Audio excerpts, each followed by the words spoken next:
তোমাকে যে মাছ কটা দিয়ে যাবে মাছ খালি দামে সস্তা করছে 1,000 টাকা লাভ হবে না একজন মাছ বড় হবে না, যেখানে বিকলে সেখানে তোমার ঠিক লাভ হয়ে গেছে। লাভ আমি বলেছি যে আমি বেশি তো লাভ দেবো না তোমাকে।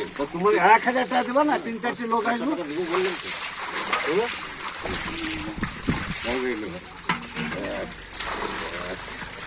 এই কি অত ভাষা শেষ কেন?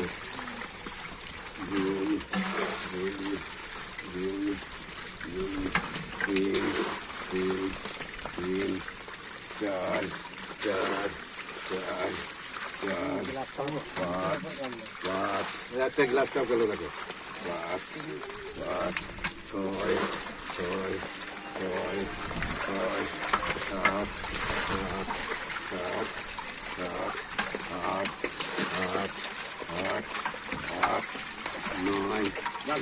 9 করেই যা 10 করে হয়নি তো।